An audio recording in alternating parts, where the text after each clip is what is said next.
America is home to 33 million small businesses, the beating heart of communities across the country. And proof that the American dream is still alive. This is a show about those dreamers and doers and the communities they serve. Their real life stories. Their struggles and successes. Their grit, determination, and passion. And the people who fight to keep their American dream alive. I'm Alfredo Ortiz. I'm Elaine Parker. And it's time for another episode of Main Street Matters, America's small business megaphone. I'm Elaine Parker, the president of the Job Creators Network Foundation. And I'm Tony Angelini, Senior Vice President of Operations and Advocacy for Job Creators Network. Please subscribe to the show at salempodcastnetwork.com or wherever you get your podcast from. Today, we are joined by Ethan Blevins. He is a legal fellow with the Pacific Legal Foundation, working primarily on equality and opportunity issues and property rights for their constitutional scholarship team. He previously worked as a staff attorney with PLF, mostly suing his favorite defendant, the city of Seattle. He earned a nickname from the Seattle Times, the sharpest pin around to the council's liberal bubble. He had a lifelong dream to earn a superhero name, so he proudly accepts the teasing title of the Pin from his coworkers. In addition to his legal work, Ethan has spoken and written on a variety of legal and policy issues. He's appeared on numerous radio and television programs, and his writings have appeared in the Wall Street Journal, the Seattle Times, Salt Lake Tribune, The Hill, and other major publications. Ethan, welcome to Main Street Matters. Thanks so much for having me. Well, first, tell us a little bit about PLF and what you all do there. Sure. So Pacific Legal Foundation is a nonprofit law firm, and we represent clients against the government defending their constitutional rights in the areas of property rights, equality and opportunity, separation of powers, free speech, and a variety of other things. I litigated, as you mentioned, for many years for PLF, representing small landlords, individuals, small businesses against government overregulation. And that's the core of what we are, is an institution that believes in individual liberty and enterprise and representing the small guy against the government. I know we both had kind of a common interest. You were I think you were the first case to file, or one of the very early cases to file against the Biden administration's illegal student loan bailout. As you know, we filed as well. We're glad. Obviously, our cases went in different directions at different times, but ultimately, we're glad that the Supreme Court handed down that ruling. Unfortunately, it's being completely ignored by the administration, but we will make some progress, hopefully, with a new administration at some point. What are some of other than the student loan bailout, what are some of the high profile cases that you all have worked on that our audience would be eager to hear about? Sure. So we have litigated in I think it's now 17 cases before the U.S. Supreme Court, in addition to a few others that we've litigated there as well. A lot of these are property rights cases. So in 2021, for example, we won a case called Cedar Point Nursery that recognized the right of property owners to exclude union representatives from coming onto the property against the employer's will, which recognized generally the right of property owners against illegal takings by the government. We were involved in a lot of the COVID-related litigation. So we represented a number of landlords challenging, for example, the federal government's ban on evictions that was a rule adopted by the CDC during the Trump administration. And like the student loan case, there were a number of cases. Everybody rushed to the court to challenge that, and that got struck down. So we are very involved in the property rights battles of the day, which have a lot to do with heavy landlord regulation, which we'll be talking about a little bit today, but also just the right of people to use property in the most beneficial way possible, and encouraging free enterprise.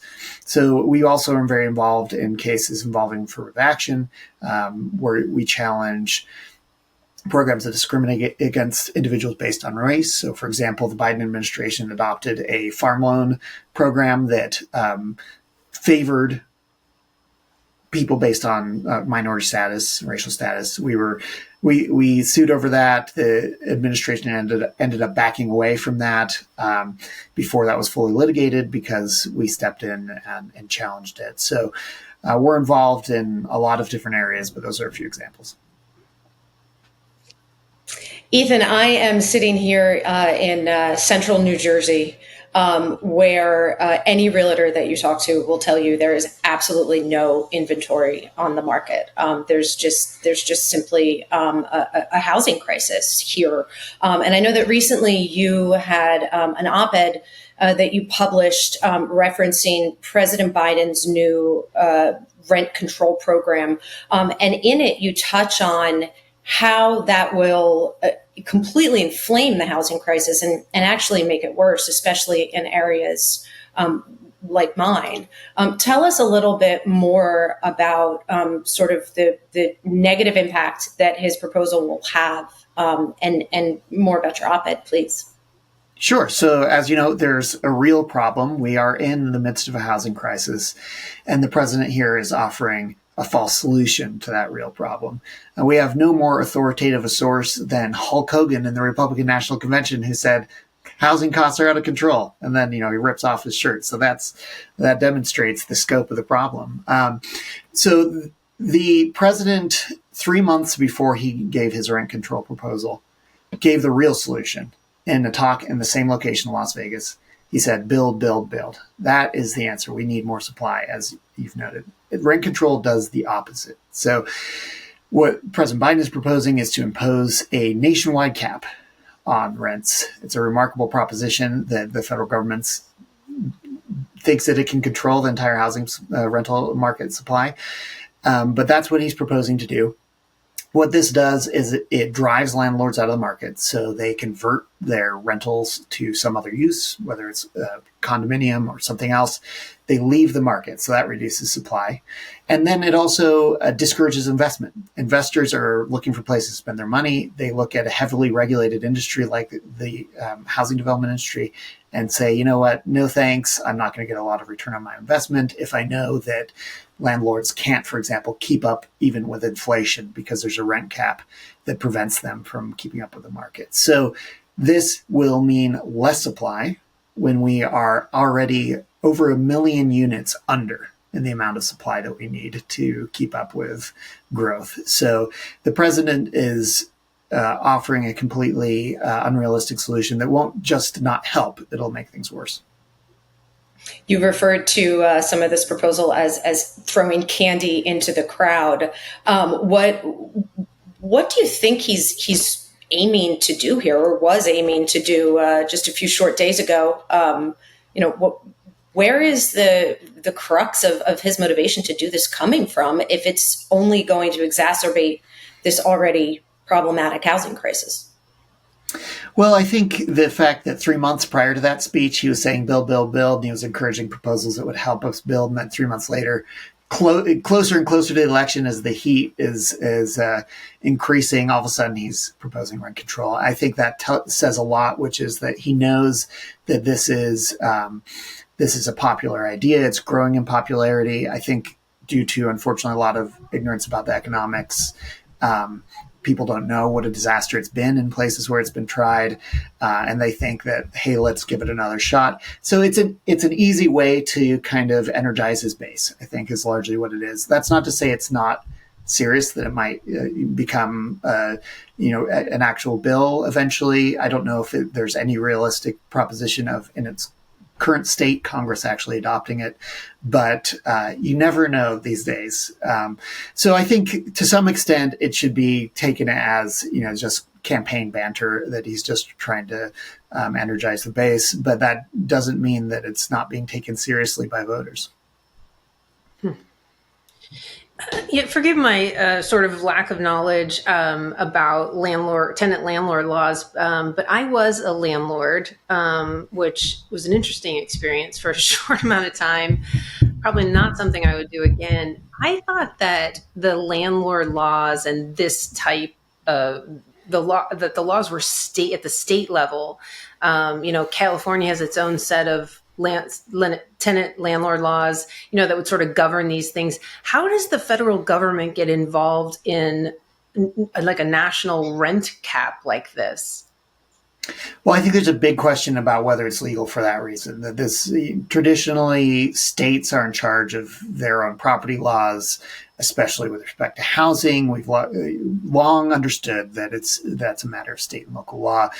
I think the way that the president is proposing to get around this is to kind of tag it onto federal tax law. So what he's proposing to do says, hey, we're going to impose a 5% rent cap on all buildings with 50 units or higher, unless, and if you don't do it, we're going to take away your federal tax breaks that are very valuable and these landlords rely on because their profit margins are often very narrow. So that's the way I think he hopes to get away with it, is he's saying we're not technically requiring it as a matter of federal law, but we have taxing authority that's expressly recognized by the Constitution. So we're going to just condition certain tax breaks on requiring you to adopt rent control. I would imagine if they were to just do a rent cap across the country and just say it's completely mandatory, it's not tied to our taxing authority, that they would face a serious problem.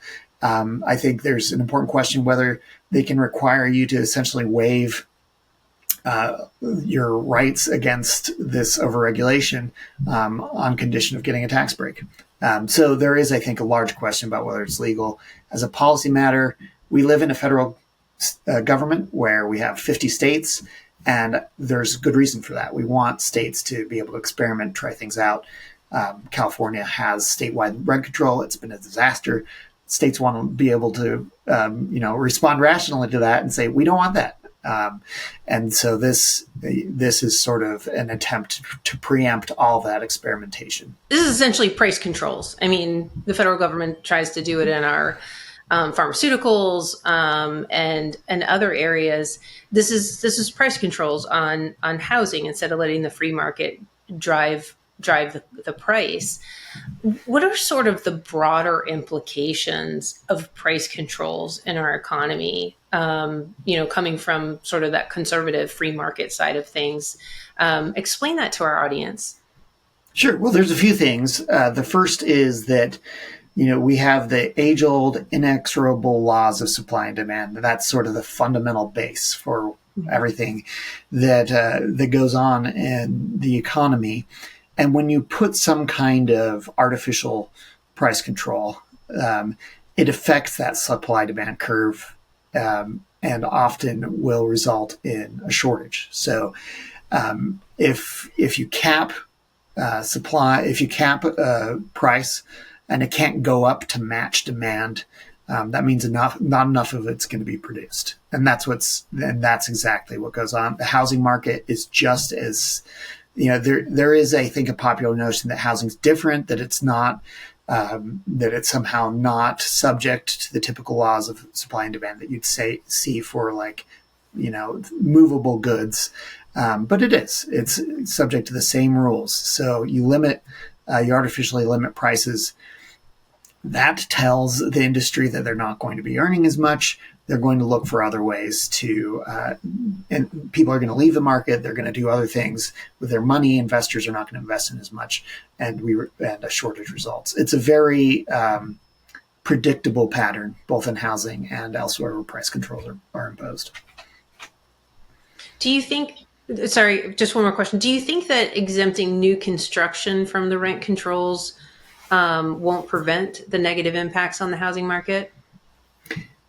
It's a great question because that's a big part of Biden's excuse for this rent control proposal. He said, well, we're going to exempt new construction. Almost all rent control laws do that. So it's not a new idea.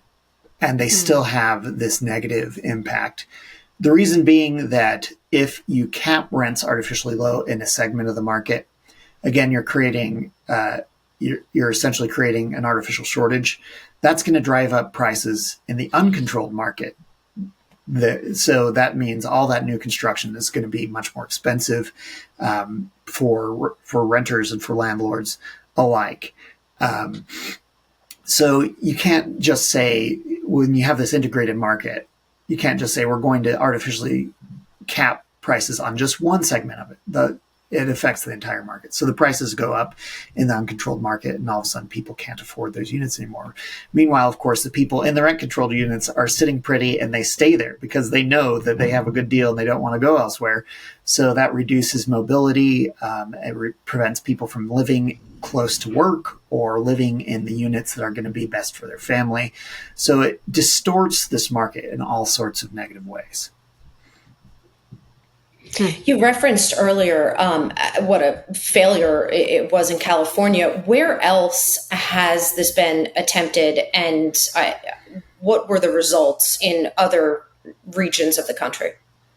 Well, New York City is probably the prime example number one, and maybe enemy number one is a better way to put it. So in terms of good policy, New York City was kind of the first trial run of early rent control adopted during World War I. This was in response to all these soldiers coming home. We needed to house them, hot demand. So they thought the way to do that was to temporarily, supposedly, cap rents. And what was then temporary became permanent, and it stuck around. And New York City, of course, famously expensive, one of the most expensive places to live in the United States. And I would say it's not a coincidence that it also is a rent-controlled city. Same thing for San Francisco. I mean, we're talking California there too, but San Francisco also has local rent control layered on top of the state rent control. Also one of the most expensive cities in the country. And I would say also it's not a coincidence that these rent-controlled locations are also the most expensive places to live in the United States. It's because of overregulation in general, but specifically rent control adds to that. So in these New York City units, I mean, generations of people famously just stay put because they know they wouldn't be able to live there otherwise, while every other renter faces the uncontrolled market, which is completely out of control. There's, certainly plenty wrong with this proposal, but putting that aside and looking forward to a more solution-oriented, proposal, what can the federal government do to alleviate some of this crisis, especially in terms of the construction space? Regulations have gotten so completely out of control with new construction, whether it be municipal, state, or federal. There are these multi-layers of regulations that are just almost impossible to get through, depending on the state. What can the federal government do to help people be able to easier create and build new homes? It's a tough question in part because of what we've already talked about, which is we have this federal system where the states and localities are primarily in charge, but the federal government does have control over some things that would make a big difference. Again, President Biden had the right message 3 months before his rent control message, which was build, build, build. And he was proposing at the time to offer certain grants to states and localities that, for example, reform their zoning. One of the big problems with housing supply is that most cities are covered with single-family zoning limitations. So this means that huge portions of a given city are just single-family homes. It's really hard to increase supply when you have that kind of cap. And the federal government's grant proposals might be able to help with that. But an even more direct route would be for the federal government to open up some of its own land. So especially in the American West, the federal government owns a huge amount of land. The president spoke in Las Vegas when he revealed his rent control proposal. Well, Nevada is 80% owned by the federal government. That's a lot of open land. It's not necessarily all conservation area. It's a lot of open land near urban centers. So the federal government has talked about this and I think has taken some steps toward it. They have they've adopted proposals to sell some of that federal land to developers or lease it to developers. That would make a huge difference. The government already leases a lot of this land for oil and gas and grazing and so forth. They should also lease it for housing development. That would be a direct way to open up a large portion of land to new development and lower costs. Ethan, the average cost of a home since 2018, in 2018, it was $200,000. Now it's about $400,000 and rising. We were having a housing crisis and keeping up with the cost of housing before the interest rates increased. Now we've got all these people in homes that are, at 2-3%, and they're staying in the homes, which is also an additional driver to the inventory shortage. So all of this was sort of already happening. It's not just because of the inflation that caused the Fed to lower costs. What are some other things that you think are driving some of this, and what kinds of incentives would you recommend from your side of the house to help alleviate some of these high costs? Well, I'll say I am one of the people who benefited from the low interest rate, and I'm staying put for forever as far as I'm concerned. And it's true that an important element of this is that the housing market generally, the owner-occupied housing market, is affected by the rental market. And a lot of rent control studies have shown that it drives up demand for homeownership. Makes sense. The rent's too high, they're going to move into a separate market. That, of course, drives up prices in the owner-occupied market. So it's all very much connected. The primary approach that I think would make the biggest difference is if state and localities, they need to increase density. Now, single-family zoning is hard to do something about because people really like it. And that makes it very hard to make changes at the local level. I think there are easier things to do, sometimes reducing minimum lot sizes. So most cities have like an acre minimum lot size, which is huge. Now, there's a lot of people that can fit on an acre. And some cities have started to liberalize that and change their minimum lot size laws. That will make a big difference. Permitting is a huge problem, both in the rental market and in the build to own market. So, for example, if you're in the city of San Francisco, there's an article that came out a while back demonstrating that it's on average you're going to go through 87 permit approvals, 1,000 days of meetings, and about $500,000 in fees just to start building. All of that is before you put a shovel in the dirt. And there's a project in San Francisco that started in 2014, the Balboa Reservation Project, that was going to build 1,100 units for low-income families in San Francisco. And 10 years later, there's not a shovel in the dirt. It's still languishing. Now, tons of projects will just die in the queue. They don't get started because they lose financing. They can't investors aren't going to just sit there for 10 years and wait for a project to start. And that's true for both rental, build to rent, and of course, build to own as well. All of that is a huge problem and affects the ability for these starts to ever get to completion. And there's a reason why, unfortunately, the single family home rental market is those rent increases are increasing much faster right now than the multifamily. And it's for a lot of these reasons. You referenced the density issues at the municipal level, and that certainly rang true.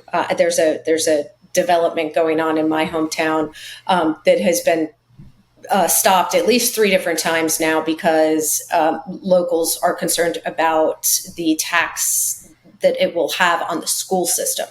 And I'm just curious if you have any insight into how, the school districts who control, at least in New Jersey, over 60% of municipal budgets, how these school systems are potentially, stifling any type of growth at the local level.